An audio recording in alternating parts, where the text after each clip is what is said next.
Selamat siang pemirsa, kembali lagi di News 24 bersama saya, Haidar Konoras. Kali ini dengan sejumlah informasi aktual dari Kota Salatiga. Di antaranya, Universitas Kristen Satya Wacana memperpanjang perkuliahan daring karena varian Omikron yang meningkat.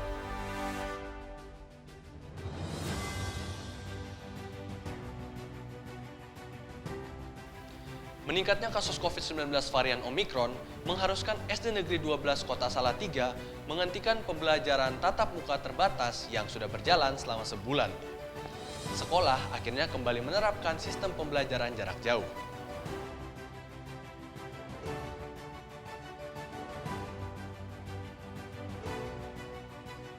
Mengikuti ketentuan dari Surat Edaran Dinas Pendidikan Kota Salatiga yang mengharuskan seluruh PAUD, TK, SD, SMP, baik yang negeri maupun swasta, untuk mengalihkan PTMT kembali ke sistem PJJ selama 23 hingga 26 Februari. SD Negeri 12 Salatiga terpaksa menghentikan pemberlakuan sistem PTMT atau pertemuan tatap muka terbatas yang sudah berjalan selama sebulan.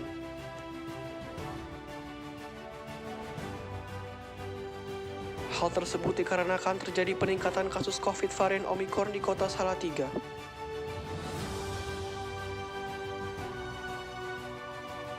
Pada akhirnya mengharuskan seluruh siswa kembali melakukan pembelajaran jarak jauh dan hanya tenaga pengajar yang datang ke sekolah. Ini kita udah PTM dari setelah PTS semester 1, jadi sebelum jadi bulan Oktober itu kita sudah mulai PTM terbatas sebenarnya. Jadi anak-anak mulai masuk dari jam 7 sampai jam 9. Ini dibatasi 30 menit setiap jamnya. Terus di awal semester dari mulai Januari kita juga sudah mulai PTM seperti biasa. Awalnya sudah PTM lebih banyak jamnya dari jam 10 sampai dari jam 7 sampai jam 9. Terus sudah mulai masuk sekitar 1 bulan itu sudah 2 shift 100%. Jadi anak-anak dibuat masuk bergantian. Untuk yang kelas rendah karena kelasnya satu kelasnya 17 jadi bisa masuk semua. Untuk yang kelas tinggi karena jumlahnya lebih dari 20 dibuat 2 shift jam pagi dan siang. Setelah itu karena kebetulan minggu kemarin hari Senin kita mendapatkan kabar dari salah satu siswa ada yang positif, jadi kita memutuskan untuk PJJ. Lalu keluar surat dari dinas karena kasus COVID juga naik. Terus mulai tanggal 23 sampai besok tanggal 26 itu keputusan surat PJJ seperti itu. Dilakukannya sistem PJJ tentunya mengharuskan guru-guru kembali menyesuaikan metode mengajar untuk menghadapi kendala seperti kurangnya keaktivitasan penyampaian materi selama PJJ. Untuk keefektivitasan memang sangat berbeda jauh dari PJJ. Karena PJJ jelas anak-anak akan dibantu dari semua keluarga yang ada di rumah.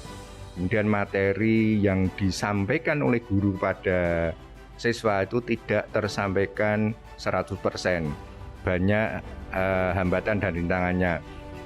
Apabila PTMT secara tatap muka, itu kemaksimalan materi akan tercapai hampir 90%. Dan guru dengan siswa itu akan berkomunikasi secara langsung dan akan terjalin kerjasama yang lebih baik. Dengan tingkat vaksinasi siswa yang hampir 100%, di mana 300 dari 305 siswa sudah mendapatkan vaksinasi dosis kedua, serta tenaga pengajar yang sudah 100% divaksin. Wahyudi, selaku Kepala Sekolah SDN 12 Salatiga, menyatakan siap jika PTMT akan diberlakukan kembali. Perlakuan PJJ di tengah pandemi varian Omikron memang membuat ketidaknyamanan bagi para siswa dan bagi para pengajar. Namun, ini adalah salah satu cara SDN 12 Salatiga memutus rantai penyebaran varian Omikron di Indonesia. Saya Adriel Nahod dan saya Ningtyas melaporkan dari Salatiga. Terima kasih.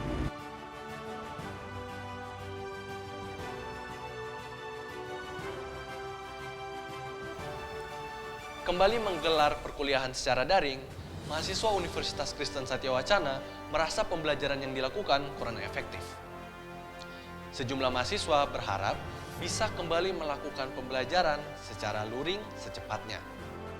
kasus COVID-19 varian Omicron mulai melonjak pada awal Februari 2022, khususnya di kota Salatiga.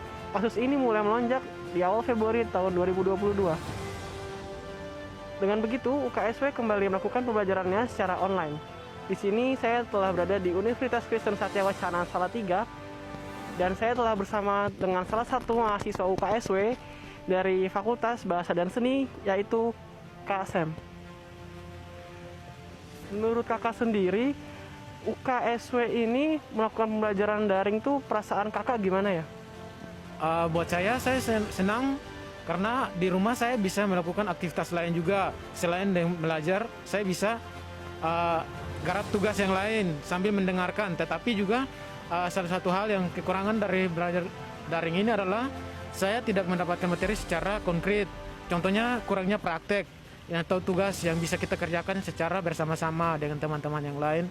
Karena saya merasa juga saya membutuhkan bantuan dari teman-teman untuk bekerja sama menyelesaikan aktivitas seperti perkuliahan, tugas-tugasnya.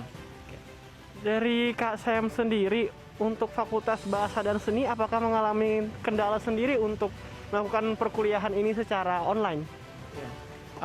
Sejauh ini memang tidak ada bisa dihandle semua. Untuk aktivitas perkuliahannya secara daring itu dosen-dosen itu menyiapkan alternatif lain seperti tugas-tugas yang diberikan, dan kita mahasiswa di kos kita bisa menyelesaikannya dan mengumpulkan lewat media-media yang mereka siapkan juga. Itu salah satu bentuk alternatif yang diberikan dosen selain dari kita belajar secara daring atau hal-hal lainnya seperti itu. Oke, terima kasih Kak atas jawabannya. Ya, sama-sama. Oke, selanjutnya di sini telah hadir juga bersama saya salah satu mahasiswa dari Fakultas Ilmu Sosial Ilmu Komunikasi yang bernama Kak Yesaya. Selamat siang Kak, saya mau wawancara Kakak tentang bagaimana sih pembelajaran daring tersendiri untuk Kakak di Fakultas Ilmu Sosial Ilmu Komunikasi. Kalau pelajaran tentang Fakultas Sosiologi itu kan ada banyak ya. Terus gara-gara daring jadi kurang efektif gitu sih. Jadi kayak saran saya offline aja. Tapi kan masih COVID, jadi ya tunggu ini dulu deh, tunggu reda. Oke, kira-kira apa sih harapan kedepannya untuk UKSW melakukan pembelajaran secara luring nantinya, dan apa harapan kakak untuk fakultas kakak sendiri? Semoga sih bisa hybrid ya. Jadi kayak bisa bersosialisasi. Lagian saya kan fakultas saya emang tentang sosial gitu kan. Jadi emang harus sosialisasi. Dan untuk UKSW semoga nanti pas udah mulai offline nih udah pada masuk, semoga guru-gurunya gak kaku sama mahasiswa-mahasiswanya, ngajarnya masih oke dan masih bisa berefektif lah ke kita-kita semua yang mahasiswa yang pengen belajar. Itu aja sih. Oke, terima kasih atas waktunya Kak. Oke, baik pemirsa, seperti yang kita lihat kondisi sekarang ini memang pandemi sedang naik-naiknya. Jadi di sini saya akan menyimpulkan bahwa mahasiswa UKSW sendiri berharap agar kuliah luring ini berjalan seperti normal kembali, tetapi tetap menerapkan protokol kesehatan yang ada. Oke, sekian pantauan dari Universitas Kristen Satya Wacana. Saya Adriel Nahot dan Cayaning Tias melaporkan. Terima kasih.